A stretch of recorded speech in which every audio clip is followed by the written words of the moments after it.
ka nyo naman sa aking balat. At yung mga Ilocano dyan, nakikita ko kayo kahit madilim. Ngumiti nga kayo. Yan! Ang sabi nila, meron daw solid north. Ako na mismo ang nagsasabi sa inyo, ang solid north, narito na sa EDSA!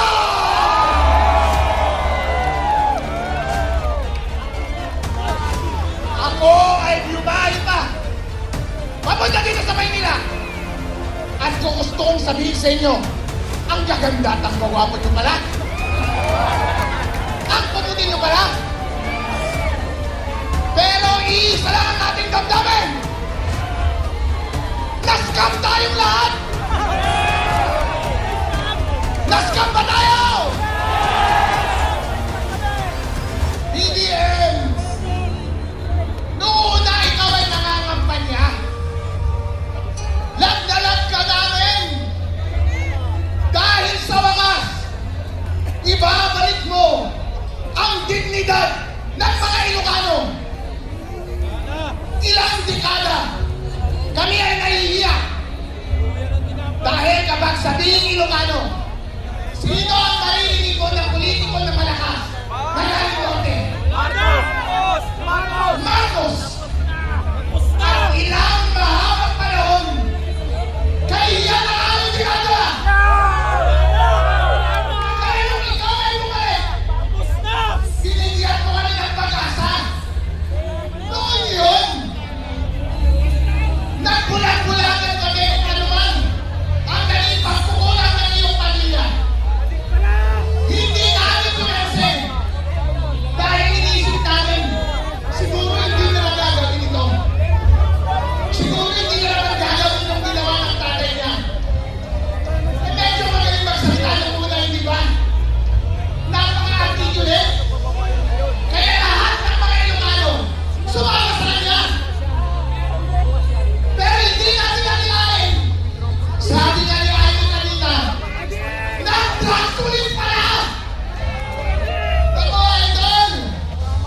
Kaya pala, pagkatapos mong manalo, hindi ka na namin narinig yung lakas ng iyong hila, ng lakas ng iyong politika. Biglang nawala nung ikaw ay umupo na. Sino ang aming nakikita mo ka? Si Tambares Claus! Hindi yan ang sinuportahan namin!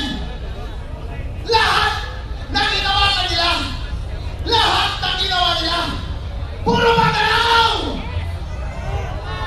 Anong nararamdaman namin? Hindi nakakahiya! Ano pa ang ginawa mo sa kapwa mo Ilocano? Ako Ilocano ako. Lahat ng nakikita kong pagkakamali ng iyong gobyerno, linalabas ko sa social media. Ano ang ginawa mo? Kinasuhan mo ako at pinakulong mo ako! Okay ng talong! Apayin na natin kung kanyang DJ! Ba't gano'n? Arrestuin si George Garcia! Arrestuin si George Garcia! Arrestuin si George Garcia! Si George Garcia! Na hindi kasalanan ni Marcos. Si George Di po ako Marcos. Pero bossing, sa sobrang mahal mo, hindi mo na nababantayan ng tao mo. Kasalanan mo yan! Kung hindi ka gumagawa ng trabaho mo, dapat mamasang manatili sa pwesto, hindi na!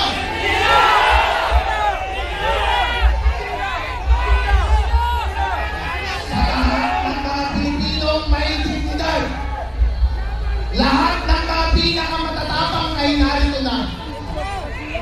Kahit na sino Pilipino na nakikita na binabawi na sila ng kanilang liderato, ng kanilang presidente, hindi na sila nilarespeto.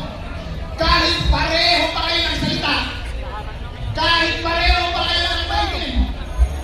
Pero, kung ikaw ay garapalang tula, ayaw ka na namin!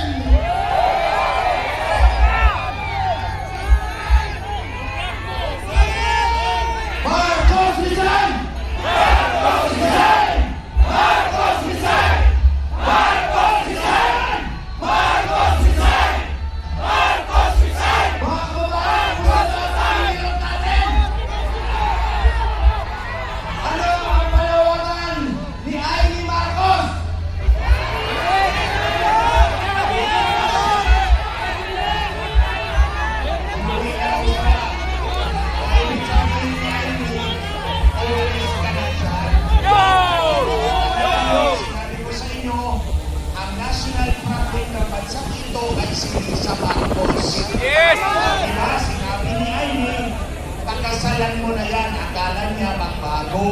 Yung pala silang dalawa, tandem sa bukid. Ayun!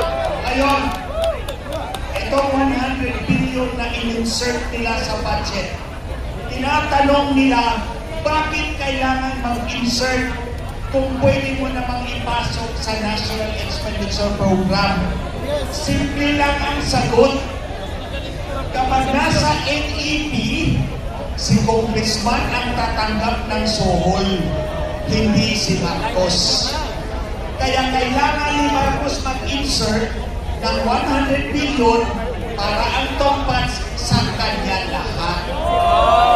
Hindi ang droga, kundi ang pagnakaw ng pera ng sambayanang Pilipino ay lay directly on Marcos Jr. Tandaan nyo, ang Fort Bonifacio hindi binabaha kahit anong bagyo. Pero bakit yung komunidad natin ulan lang, baha na at hindi nasusolve ang problema dahil ninanakaw nila? And nobody exemplifies it more than this president. Ito, basta Marcos magnanakaw. Alam na natin yan. Ngayon, ito, General Browner. Brownie! Si Brownie! Si Brownie! Si Brownie! Si PNP. O, kayo. O, Natalis, General Natalis. Alam nyo na, nag-drug addict yung Pangulo. Arestuin niyo na! Susunod pa ba kayo sa kanya? Hindi na! Kami, hindi kami susunod. Lalaban kami. Dahil we are identified people. Kahit pa naghihirap kami, nalulunod kami sa baha. Alam namin lumaban at ayaw kami ang bangat ng Pangulo. Marcos resign! Marcos resign! Marcos resign! Marcos resign! Marcos resign! Marcos resign! On behalf ng United People's Initiative, sa pamumuno ni General Romeo Buquis at hundreds ng military uniform personnel, maraming salamat! Ang pangalan ng bayan ay dahil sa inyong lahat! At yung mga kababayan natin nasa Luneta, maraming salamat po sa inyong lahat! Ulit patawagan natin, General Romeo Browner, sir! Nung humarap kami sa inyo, sinabi namin lahat ng problema ng bansa sa harap ng mga senior generals from J1 to J10. Ngayon yung napatunayan